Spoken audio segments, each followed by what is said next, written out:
भगवान से पूछा कि हे ठाकुर जी, आपके सर्वांगीण अंग में सबसे पहले कौन से अंग का दर्शन करना चाहिए? व्यक्ति जब आपका दर्शन करने के लिए मंदिर में जाए तो आपके किस अंग का दर्शन सबसे पहले करे?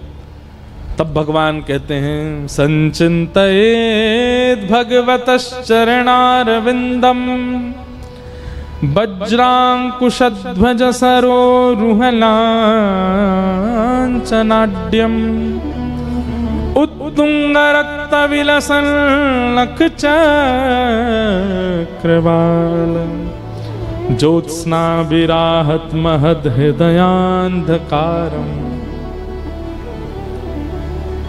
बहुत ध्यानपूर्वक सुनिए। मंदिर में प्रवेश करते ही सबसे पहले ठाकुर जी के युगल चरणों का दर्शन करना चाहिए। ठाकुर जी चाहे कितने भी सुंदर बन के खड़े हों, कितने भी बढ़िया पोशाक पहनी हो, कितना भी मुख उनका चमक रहा हो, आप सबसे पहले नजर गाड़ के उनके चरण ही देखो। कई मंदिर ऐसे वहां चरण दर्शन नहीं होते, जैसे श्री जगन्नाथ जी, अब यहां चरण दर्शन नहीं हो रहे, तो क्या करना है? ठाकुर जी के निचले भाग को देखना है और निचले भाग में चरण का भाव रखना है, चरण की अनुभूति करनी है कि ठाकुर जी के ऐसे ऐसे चरण हैं, उन चरणों में हम प्रणाम कर रहे हैं। फिर चरणों को प्रणाम करने के बाद घुटने, फिर उसके बाद उदर, फिर वक्ष, अंत में मुख देखना चाहिए। नीचे से ऊपर ठाकुर जी का दर्शन करना चाहिए। हम क्या करते हैं? मुख ही मुख देख के निकल जाते हैं, कभी अवसर मिलता तब नीचे आके चरण आदि देख के फिर जाते हैं। नहीं, ठाकुर जी स्वयं आज्ञा कर रहे हैं कि सबसे पहले मेरे चरणों का दर्शन करना है। इसके पीछे कारण क्या? हम लोग कितने विषयों को चित्त में लेकर के गए हैं मंदिर, और ठाकुर जी के सामने जाकर के उन विषयों के सहित ठाकुर जी का दर्शन करेंगे तो ठाकुर जी चित्त में प्रतिष्ठित नहीं हो पाएंगे। हम आपसे अगर पूछें कि आप अंतिम बार पंढरपुर कब गए थे, आप कहोगे 2 महीना पहले। और अगर मैंने कहीं पूछ लिया कि 2 महीना पहले पंढरपुर जब गए थे, विट्ठल भगवान की पोशाक का वर्ण कैसा था, आपको याद नहीं होगा। क्यों? क्योंकि ठाकुर जी का वो स्वरूप आपके चित्त में प्रतिष्ठित नहीं है।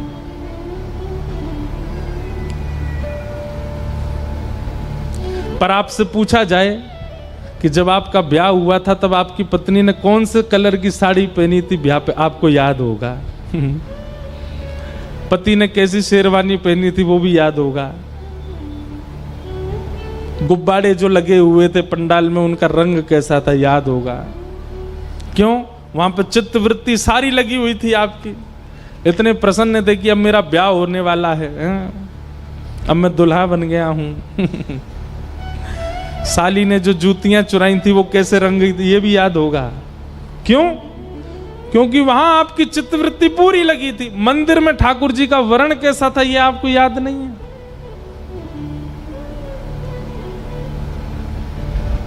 महाराज कोई पूछ ले तो प्रेमी का तो स्वरूप ऐसा होता है कि वो 2 साल पहले अपने प्रियतम को मैंने कैसे देखा था उसको याद होता है। हमको क्यों याद नहीं रहता ठाकुर जी कैसे थे? हमारी कथा हुई थी पंढरपुर में। श्री पंडरीनाथ भगवान के रोज दर्शन करने जाते थे और प्रत्येक दिन की स्मृति है कि कौन कौन से वर्ण के वस्त्र ठाकुर जी पहनते थे, कौन से दिन कैसी पाग होती थी, कैसी पोशाक होती थी, कैसी माला होती थी, सब याद है। और ये याद करना नहीं पड़ता, ये कोई पढ़ाई थोड़ी है कि याद करना है बैठ के आपको। मंदिर दर्शन करने गए, बाहर रटते जा रहे हैं नीली पोशाक, नीली पोशाक, नीली पोशाक, नीली पोशाक। प्रेम जहां होता है वहां याद नहीं करना पड़ता, वो अपने आप छप जाता है चित्त में। ऐसी छपाई हो ठाकुर जी के दर्शन के चित्त में, उसके लिए सबसे पहले चरणों का दर्शन करो। क्यों? क्योंकि चरणों में इतने सारे ठाकुर जी के चिन्ह बने हुए हैं। वज्रांकुशध्वज सरोरुहलाञ्छनाढ्यम, वज्र बना है, अंकुश बना है, ध्वज बना है, गदा बनी है। इन सब चिन्हों से क्या होता है, हमारे मन में जितने भी विकार होते हैं, जितने भी हमारे मन में और भावनाएं चल रही होती हैं, वो सब शांत हो जाती हैं। और चरणों के दर्शन से जब सब शांत हो जाते हैं मुक्त रिक्त यानी कि स्वच्छंद स्पष्ट खाली हृदय में फिर ठाकुर जी छप जाते हैं, विराजमान हो जाते हैं, फिर भूल नहीं पाते आप उस स्वरूप को। इसलिए ठाकुर जी कहते हैं मंदिर में सबसे पहले मेरे चरणों का दर्शन करना चाहिए। और हम एक प्रैक्टिकल बताएं आपको, करो तो हम बताएं, बहुत बहुत बहुत लोगों ने हमको बताया कि इससे उनको लाभ मिला। जैसे भुसावल में जिस मंदिर भी आप जाते हो, नियमित रूप से 5 दिन जाइएगा और 5 दिन ठाकुर जी का मुख मत देखिएगा, केवल चरण देखिएगा। पहले दिन दूसरे दिन रोज जाना है, केवल चरण दे। आपका मन नहीं मानेगा बिना मुख देखे, लेकिन दृढ़ निश्चित होके जाइएगा मुख देखना ही नहीं है, मुझे चरण देखने। आप 5 दिन केवल चरणों का दर्शन कीजिए। 6वें दिन और या फिर 5वें दिन की रात्रि में ही स्वप्न में ठाकुर जी अपना मुख खुद दिखाने आएंगे आपको और कह देंगे, क्यों रे तू आवे मुँह देखे ना आए, मेरा मुख ना देखे, मैं ऐसो पाग पहन के बैठो रहूं, ऐसो श्रृंगार करूं। करके देख लीजिएगा। 5 दिन अपना हृदय और मन, भोजन आहार बहुत शुद्ध रखिएगा और नित्य केवल चरण देखिए ठाकुर जी के। ठाकुर जी के श्री चरण इतनी योग्यता रखते हैं कि ठाकुर जी के बिना मुख देखे आपको मुख का अनुभव हो जाएगा। कैसे हैं? मीराबाई कहती हैं, चरण कमल को नित प्रति देखूं। मीराबाई नित्य श्री अपने गिरधर गोपाल के चरण देखती रहती है। ठाकुर जी के चरण साधारण नहीं है। हमारे बिहारी जी में तो, वृंदावन में तो साल भर में एक ही बार होते हैं चरण दर्शन, अक्षय तृतीया को। पूरे साल ठाकुर जी के चरण नहीं दिखाते, साल में एक ही। क्यों? मूल्यवान वस्तु है, तभी तो एक ही बार दिखती है। चरण बड़े लाभकारी हैं। जहां जहां ठाकुर जी के चरण दर्शन होते हैं वहां पे आप सौभाग्यशाली मानिए कि चरण दिख रहे हैं और नित्य उनको देखिए। राधा रमण जी के चरण दर्शन होते हैं, राधा वल्लभ जी के चरण दर्शन होते हैं, पंडरीनाथ भगवान के तो चरण पकड़ने का अवसर मिलता है। हम अगर आपकी जगह महाराष्ट्र में रह रहे होते या जन्मे होते ना, हफ्ते 2 हफ्ते में एक चक्कर तो पंढरपुर का लगाते। साक्षात ठाकुर जी के चरण छूने को मिलते हैं वहां पे। ताली जितनों ने बजाई है ना, बना लो नियम, महीना में एक बार तो पंढरपुर जाया करो। आपके महाराष्ट्र का यदि वृंदावन कहीं है तो वो पंढरपुर है, श्री पंढरपुर धाम। चंद्रभागा जी साक्षात श्री यमुना जी हैं और श्री पंडरीनाथ साक्षात कृष्ण, कृष्ण ही है। मुझे दुनिया से नहीं कोई काम, मुझे दुनिया से नहीं कोई काम, मैं तो रटूं राधा राधा नाम, ओ मैं तो रटूं राधा राधा नाम। और पंढरपुर तो हो गया वृंदावन, और जहां जनाबाई का स्थान है ना गोपालपुर, उसको वैसे गोवर्धन मानते हैं वहां पे लोग, लेकिन हमारी श्री जी भी पहाड़ पे विराज रही है। गोपालपुर का जो मंदिर है वो भी पहाड़ पे ही है, उसको बरसाना मान लेना। और आप तो भैया हर महीना के एक दिन जाकर के अपनी 84 कोस करिया करो पंढरपुर जाके। वृंदावन तो दूर पड़ेगा, पंढरपुर तो पास है। हो मेरे मन में विराज श्याम दीवानी, मेरे मन में विराज श्याम दीवानी, मेरे मन में विराज श्याम दीवानी, मेरे मन में विराज श्याम दीवानी। हो जहाँ विराज राधा रानी, जहाँ विराज राधा रानी, हो जहाँ विराज राधा रानी, जहाँ विराज राधा रानी। हाँ मेरो मन लग्यो बरसाने में, जहाँ विराजे राधा रानी, ओ मेरो मन लग्यो बरसाने में, जहाँ विराज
से नहीं कोई काम, दुनिया से नहीं कोई काम। हाँ मैं तो रटूं राधा राधा नाम, मैं तो रटूं राधा राधा नाम। दर्शन करूं शुभ शाम, दर्शन करूं शुभ शाम। ओ मेरे मन में विराजे श्याम दीवानी, मेरे मन में विराजे श्याम दीवानी। ओ मेरे मन में विराजे श्यामा प्यारी, मेरे मन में विराजे श्याम प्यारी। जहाँ विराजे राधा, जहाँ विराजे राधा प्यारी। मेरो मन लाग्यो बरसाने में, जहाँ विराजे राधा रानी। मेरो मन लाग्यो बरसाने में, जहाँ विराजे राधा। बोलो वृषभानु दुलारी की।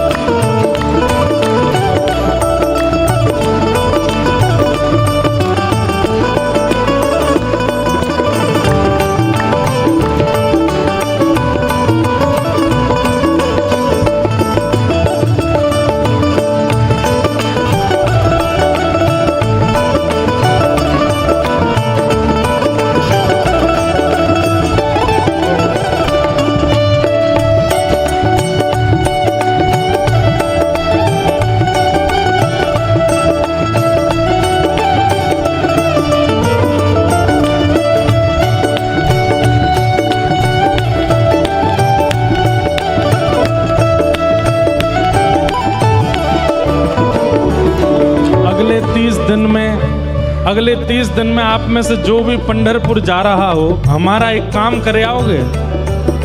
श्री पंडरीनाथ भगवान के सामने जैसे ही पहुंचो, दोनों भुजा उठा के बोलियो बोल वृषभानु के जमाई की। वैसे तो मैं भी जा रहा हूं अगले हफ्ते, लेकिन अगर चाहते हैं कि महाराज पंडरीनाथ भगवान प्रसन्न हो जाएं, सब कहते हैं रुक्मणी रमण भगवान की जय, पंडरीनाथ भगवान की जय, विट्ठल भगवान की जय। आप लोग कहियो वृषभानु के जमाई की जय। हमारे वृंदावन में तो जो भी जाता है सब यही कहते हैं वृषभानु की जय। ठाकुर जी खुश हो जाते होंगे, वाह हमारे ससुराल पक्ष को नाम लेकर के हमको प्रणाम कर रहे हैं। बोल वृषभानु के जमाई की।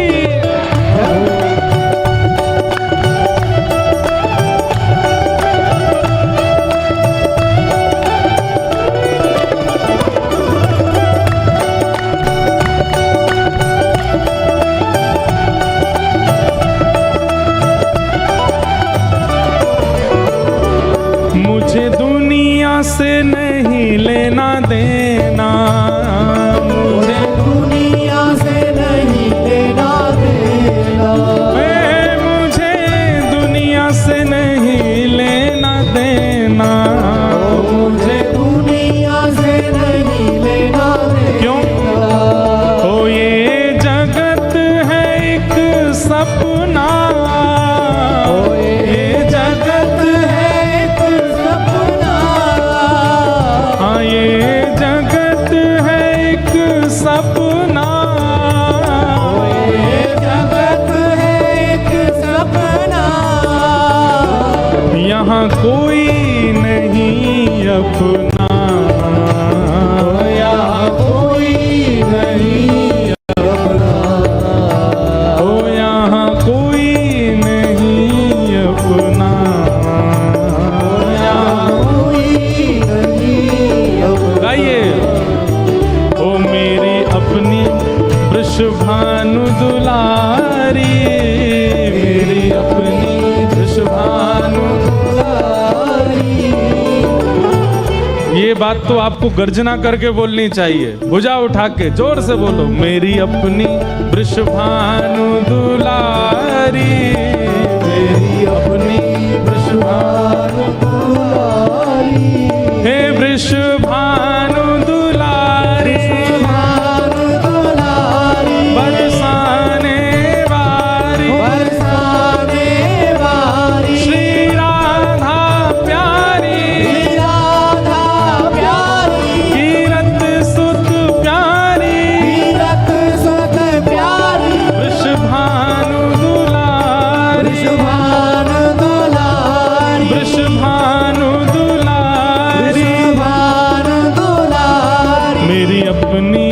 वृषभानु दुलारी, मेरी अपनी वृषभानु दुलारी, ओ जहाँ विराजे राधा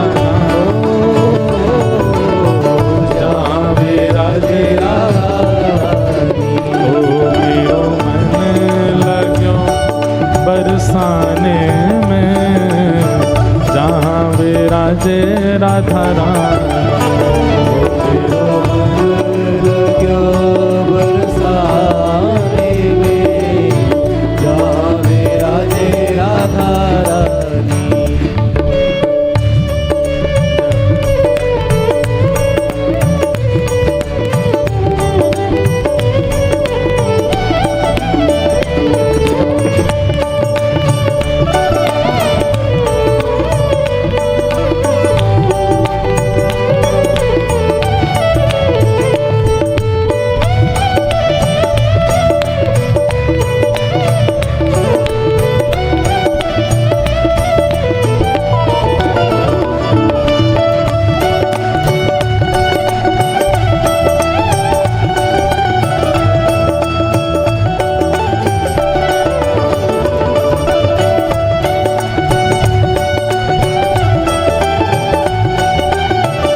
मेरे मन में ना लागे कोई रंग, मेरे मन में ना लागे कोई रंग, ओ मैं तो रहूं संतन के संग, ओ मैं तो रहूं संतन के संग, ओ मैं तो रहूं रसिकन के संग, ओ मैं तो रहूं रसिकन के संग, ओ मेरे मन में बढ़त उमंग, ओ मेरे मन में बढ़त उमंग, ओ मेरे मन में बढ़त उमंग, ओ मेरे मन में बढ़त उमंग, और ओ बरसाना विरज रज धानी, बरसाना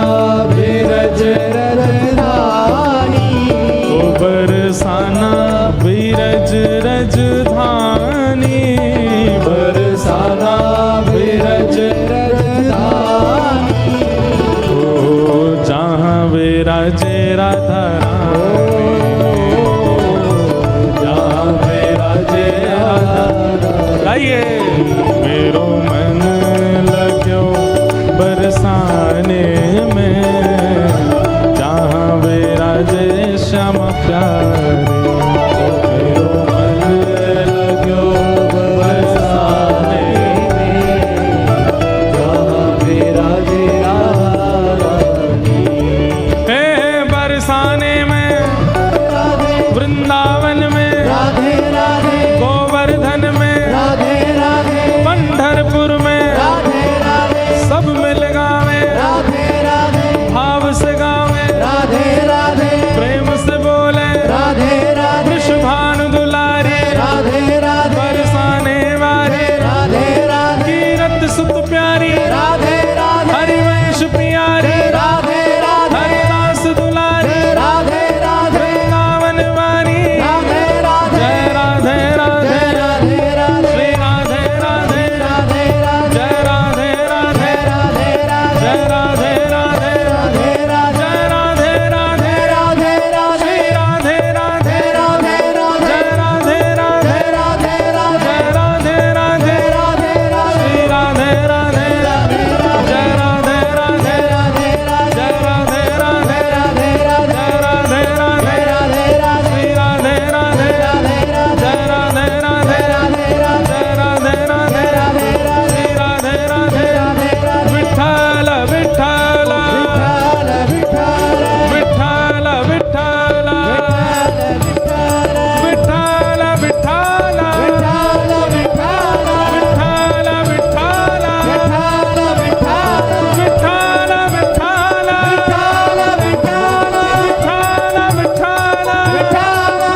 मेरे मन में ना लागे कोई रंग, ओ मेरे मन में ना लागे कोई रंग, मैं तो रहूं रसिकन के संग, ओ मैं तो रहूं रसिकन के संग, बरसाना विरज रजधानी, बरसाना विरज रजधानी, जहाँ विराजे राधा रानी, जहाँ विराजे राधा रानी। तो ठाकुर जी के चरण दर्शन पहले करने ताकि चित्त में स्वरूप विराजमान हो। हमारे मध्य आज बड़ी कृपा करके परम पूजनीय प्रातस्मरणीय श्री 1008 महामंडलेश्वर पूज्य श्री जनार्दन जी महाराज पधारे हैं। महाराज जी को बारंबार वंदन, बारंबार प्रणाम। और आपका आगमन उसी समय हुआ जब ये पंक्ति चल रही थी कि मैं तो रहूं संतन के संग। जो वाक्य चले उसी समय वो घट जाए तो समझो कि ठाकुर जी की दृष्टि है कथा के ऊपर। और फौजपुर निवासी हमारे परम पूजनीय प्रातस्मरणीय श्री 1008 महामंडलेश्वर पवन जी महाराज भी पधारे हैं। आपको भी बारंबार वंदन है, बारंबार प्रणाम है। साथ ही व्यास जी भी आए हैं, आपको भी बारंबार वंदन है।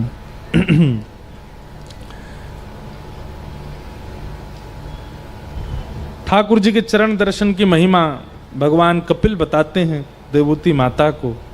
इस प्रकार से देवूति माता के अनेक प्रश्नों का उत्तर ठाकुर जी देते हैं। तत्पश्चात सती चरित्र कहा गया और श्री ध्रुव जी महाराज का प्रसंग सुनाया। बाल अवस्था में श्री ध्रुव जी को अल्प 5 महीने के केवल भजन साधन से श्री ठाकुर जी का दर्शन हो गया।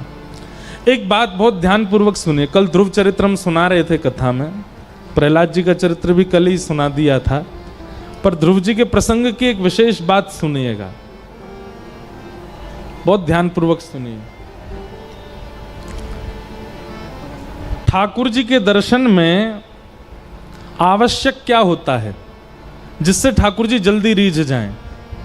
सब लोग इधर देखिए, बहुत ध्यान से सुनिए।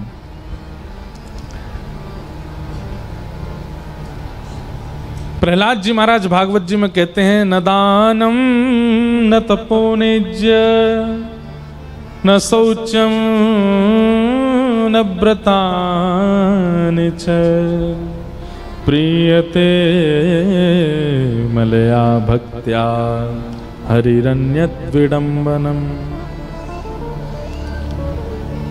बहुत ध्यान से सुनिए।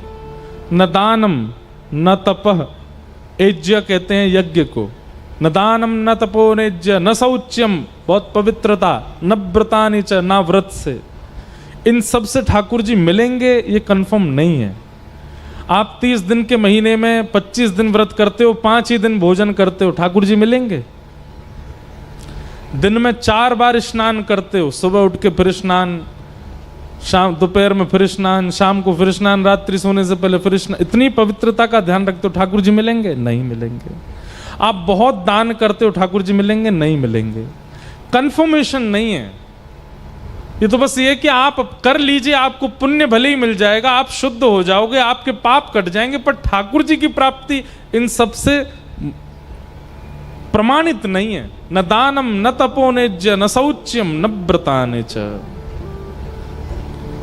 तो प्रहलाद जी कहते हैं फिर कैसे मिलेंगे? बोले प्रीयते मलया भक्त्या हरिरन्यत् विडम्बनम। अब आप में से कई लोग कहेंगे अभी अभी तो आप दान की महिमा बता रहे थे, थोड़ी देर पहले पवित्रता की महिमा बता रहे थे, और अभी अचानक से आप स्विच हो गए, अपने आप ही कह रहे हो कि इनसे ठाकुर जी नहीं मिलेंगे।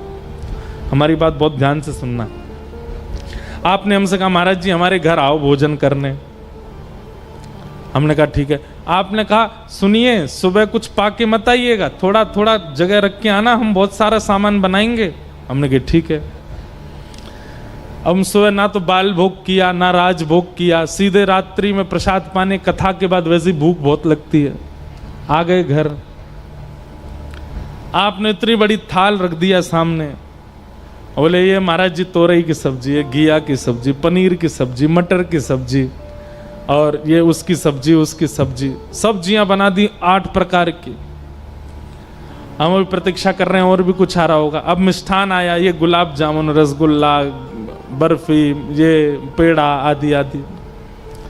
उसके बाद नमकीन आई, ये रतलामी भुजिया, ये बीकानेरी भुजिया, ये वहाँ का पापड़, ये महाराष्ट्र का पापड़, ये वो पापड़।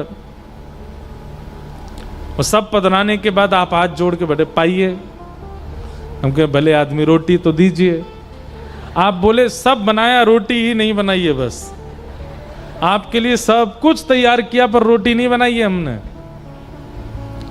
बताइए, बहुत भूखा व्यक्ति हो उसको केवल आप सब्जियां प्रदान कर दो, या कोई भोजन पाने बैठा हो सब्जी से कह दो पेट भरो अपना, तृप्त नहीं हो पाएगा। खा तो लेगा लेकिन तृप्ति का अनुभव नहीं होगा। ठीक वैसे ही आप यज्ञ करते हैं, आप व्रत करते हैं, आप दान करते हैं, आप पवित्रता का ध्यान रखते हैं, सब कुछ करते हैं, पर ठाकुर जी की प्रिय लगने वाली प्रियते मलया भक्त्या निर्मल भक्ति नहीं करते हैं ठाकुर जी की, ठाकुर जी तृप्त नहीं होते। फिर ठाकुर जी कहते हैं इसने सब्जियां तो खूब पवा दी, मिठाइयां तो खूब पवा दी, रोटी नहीं पवा रहा है। और कोई बहुत भूखा व्यक्ति हो उसको आप बहुत सब्जियां मत दो, लेकिन उससे कह दो भैया रोटी तो रखी है घर में।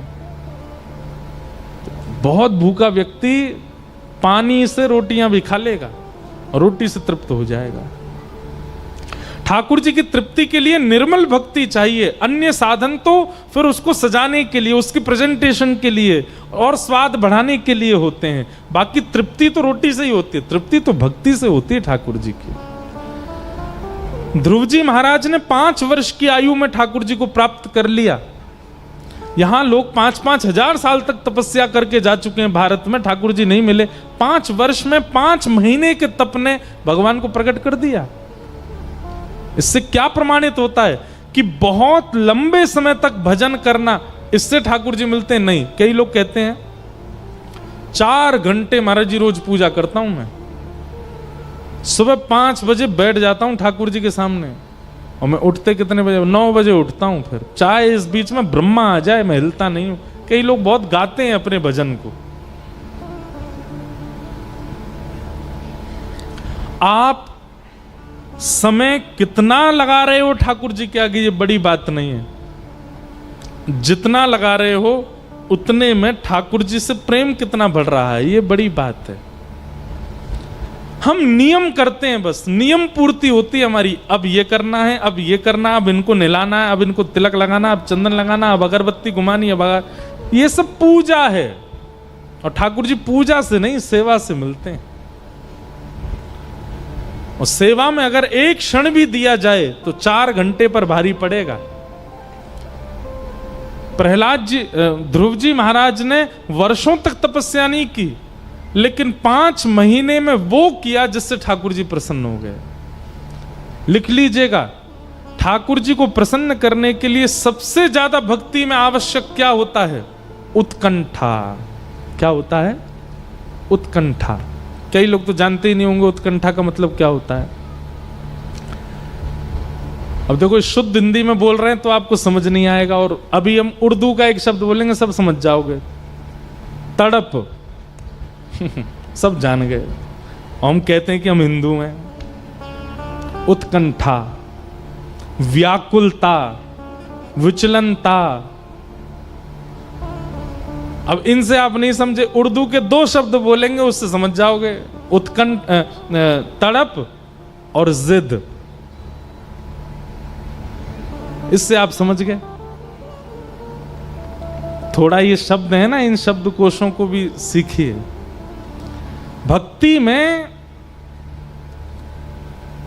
कितना समय आप लगा रहे हो वो जरूरी नहीं, पर जितना समय लगा रहे हो उसमें कितने उत्कंठित हो वो आवश्यक है।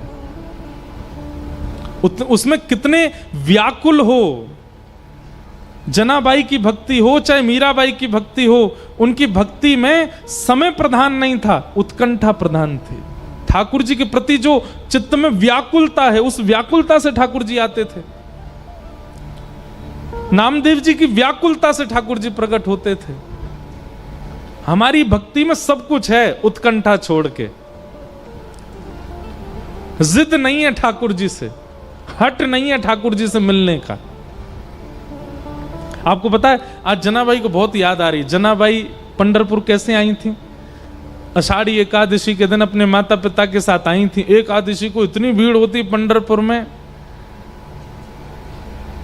जनाबाई पहले ही सोच के आई थी कि मैं एक बार पंढरपुर जाऊंगी ठाकुर जी के पास और सदा उन्हीं के पास रहूंगी। ऐसा कोई योग बने कि मैं कभी लौट करके ना आऊं वहां से। और अब कई कथाएं सुनी हमने। एक जगह तो ऐसा सुना, माता पिता बाल्यकाल में चले गए थे। पर एक कथा हमने ऐसी सुनी, कैसी कि जनाबाई अपने माता पिता के साथ गई और इतनी भीड़ थी कि अपने माता पिता से बिछुड़ गई। हाथ छूट गया पिताजी का, खो गई। अब माता पिता तो व्याकुल हैं, हमारी लाली कहाँ है, लाली कहाँ है। और जनाबाई जैसे ही माता पिता से बिछड़ी नाचने लगी, खुश हो गई, बोले अब अच्छा, अब यहीं रहूंगी मैं। और चंद्रभागा के तट पर जाकर के बैठ गई। इतनी प्रसन्न है, अब मेरा परिवार पंढरपुर ही है। माझ बहन चंद्रभागा, माझ बहन चंद्रभागा, करित से पाप भंग, करिता से पाप भंग, माझे माहिर पंढरी, आहे भीवर चातेरे। वाह, देखो हमने बोल दी, मराठी बोली है। आज मोटी ताई नहीं बोला। मोठी है ना, मोती है मोटी ताई। अब जो भी है ठीक है, बार बार मत बुलवाओ। बाप आई, बाप आई, माझे विठ्ठले रखुमाई, माझे विठ्ठले रखुमाई। मेरे माता पिता कौन है? आज के बाद मेरे माता पिता विठ्ठल और रुक्मणी है। मेरी बहन कौन है? ये चंद्रभागा मेरी बहन है। मेरा परिवार कौन है? ये पंढरपुर में आने वाले सारे वैष्णव मेरे परिवार हैं। जनाबाई ऐसे आई ठाकुर जी के पास और फिर 4 दिन तक रोती रही। क्यों? इतनी भीड़ की दर्शन ही नहीं हुए पंडरीनाथ जी के। तब रोती हुई जनाबाई को एक महात्मा, एक साधक अपने यहां ले गए। वही थे श्री नामदेव जी महाराज। वो तो रोती क्यों है? बोले मेरे विठ्ठल कब मिलेंगे, मुझे विठ्ठल कब मिलेंगे। ये उत्कंठा, ये व्याकुलता, ये मिलने की अत्यंत तीव्र इच्छा भक्ति में ये आवश्यक है, और हमारे अंदर यही नहीं है।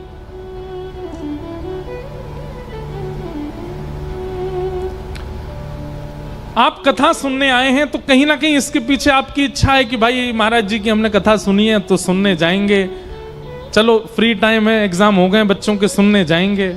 नव वर्ष चल रहा है, रामनवमी आ रही है, नवरात्रि है, पुण्य बढ़ेगा, कथा सुनने जाएंगे।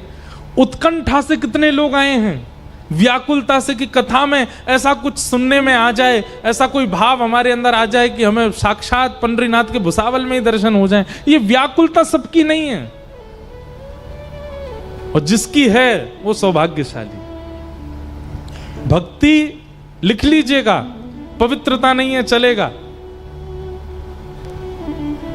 दान नहीं है चलेगा, व्रत नहीं है चलेगा।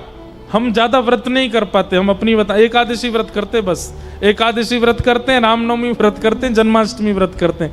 अब कई लोग मुझे बोले नवरात्रि, मैंने कहा भाई देखो ये बना नहीं रहे, यही व्रत है हमारा। और ज्यादा भूखे रहनी, भूखे भजन ना होए गोपाला, व्रत ज्यादा नहीं हो सकता। हमारे लाल जी भी नहीं करते तो हम भी नहीं करते। लेकिन अच्छा एक बात बताऊं, मैं कथा में एक बात पर बहुत जोर देता हूं कि आदमी जीव का व्रत करता है कि इसको साबूदाना खिलाएंगे, इसको खिचड़ी खिलाएंगे, इसको अन्न नहीं खिलाएंगे। भाई सबसे बड़ा एक बात बता दें, आज सबसे बड़ा व्रत क्या है, इसका व्रत करके दिखा दो। अन्न छोड़ना बड़ी बात नहीं रह गई आज की डेट में। आपको पता अन्न व्रत की प्रथा क्यों शुरू हुई थी? क्योंकि प्राचीन काल में भोजन ही था, व्यक्ति के पास और कुछ नहीं था। वो मेहनत करता था भोजन पाने के लिए, इतना खाता था, सुबह भी खाता, दोपहर में भी खाता, मध्याह्न में भी खाता, बीच में और खाता, फिर रात में फिर खाता, सोने से पहले फिर खा लेता। इसलिए हमारे आचार्यों ने कहा भाई इतना भोजन करेगा व्यक्ति तो इसके कोई व्रत बनाओ। तो फिर व्रत बना दिए, एकादशी का व्रत, सोमवार का व्रत, मंगलवार का व्रत, ये व्रत, ताकि अन्न कम खाएगा तो कम से कम स्वस्थ रहेगा। इसलिए व्रत में अन्न त्याग बनाया। पर अब जमाना बदल गया है। कई बच्चे ऐसे हैं वो सो के ही 2 बजे उठे, ना तो उन्होंने नाश्ता किया ना उन्होंने दोपहर का भोजन किया। व्रत तो आधा दिन का वैसे ही हो गया उनका। व्रत करना कोई बड़ी बात नहीं है आज की डेट में। कोई बहुत इतराया मत कीजिए वो लोग जो 9 दिन का व्रत करते हैं। तो हम 9 दिन हो गए अन्न नहीं खा रहे, मैं मानूं तब आपको कि फोन छोड़ के दिखाओ 9 दिन के लिए। महाराज एक बात बता दें आपको, आगामी सावन के महीने में 16 सोमवार आपने अगर फोन नहीं छुआ, इंटरनेट नहीं चलाया, 16वें सोमवार के दिन शिवलिंग में से महादेव प्रकट हो जाएंगे। मैं प्रसन्न हो गया, वरदान मांग ले। क्या चाहिए तुझे, मांग बेटा। व्रत उसका किया जाता है जिस वस्तु के आप बहुत आदी हो चुके हो। मैं तो अपने श्रोताओं से कहता हूं कि हर एकादशी पर अपनी नई इंद्रिय का व्रत किया करो। कभी कभी जीव का व्रत, कभी कानों का व्रत। कान का व्रत कैसे? इन कानों से आज संसार की बातें नहीं सुनेंगे, केवल भगवत चर्चा सुनेंगे, हो गया कान का व्रत। नेत्रों का व्रत, आज इन नेत्रों से कुछ और देखेंगे नहीं, केवल श्याम सुंदर से संबंधी वस्तु देखेंगे, नेत्रों का व्रत। हाथों का व्रत, क्या इन हाथों से आज केवल सेवा करेंगे, अपने घर के मंदिर की सेवा, अपने नगर के मंदिर की सेवा, संतों की सेवा, रसिकों की सेवा, साधुओं की सेवा। पैरों का व्रत, आज क्या करेंगे? बोले सूर्योदय से सूर्यास्त तक केवल ठाकुर जी की प्रदक्षिणा करेंगे, नृत्य करेंगे, कीर्तन करेंगे। ऐसे व्रत कीजिए। एकादशी पर अन्न में पाप का निवास होता है, वो तो स्वाभाविक बात है कि उस दिन अन्न नहीं खाना चाहिए। पर व्रत तो बहुत सारी चीज हैं, इनको त्याग करके दिखाओ तो आपके व्रत से ठाकुर जी प्रसन्न हो जाएं। तो भक्ति में क्या होनी चाहिए? उत्कंठा। भक्ति में क्या होनी चाहिए? व्याकुलता। भक्ति में क्या होनी चाहिए? तीव्रता। मिलने की, आपको समझ आए तो भाषा में कहूं जिद, तब ठाकुर जी मिलते हैं। ध्रुव जी की भक्ति में वही जिद है। 1 महीना फल खा करके किया, दूसरे महीना पत्र खा करके किया, तीसरे महीना श्वास हवा पी के किया, चौथे महीना श्वास ही रोक दी अपनी, 5वें महीना ठाकुर जी प्रकट हो गए सामने। क्यों? जिद है, ये तड़पन है, ये उत्कंठा है, व्याकुलता है, इसलिए ठाकुर जी आ गए। ठाकुर जी ने आकर के वरदान दिया, सबने कल सुनी थी कथा में। इस प्रकार ध्रुव जी महाराज के वंश को हम प्रणाम करते हैं। समय भाग रहा है, कई लोग तो बेचारे यहाँ 3 बजे से आके बैठ जाते हैं, हमको बड़ी दया आती है, इसलिए हम जल्दी जल्दी प्रसंग कह दें। आज ठाकुर जी का जन्मोत्सव होना है। आगे श्री पृथु महाराज का चरित्र सुनाया। पृथु के कारण ही धरती को पृथ्वी कहा जाता है। भगवान के अवतार थे श्री पृथु महाराज। इन्होंने अनेक यज्ञ किए और भगवान से 1000 सहस्त्र कान मांगे ताकि दर्शन, आपकी कथा सुन सकें। पुरंजन उपाख्यान आदि सुनाए गए। श्री भरत जी महाराज जड़ भरत बने और रहुगण के कई भावों का इन्होंने निराकरण किया। आदि आदि ये सब कथा सुनाई गई। भूगोल खगोल का वर्णन, नरकों का वर्णन किया गया। बहुत ध्यानपूर्वक सुनिएगा। नरक जाने वाले के 6 लक्षण हैं।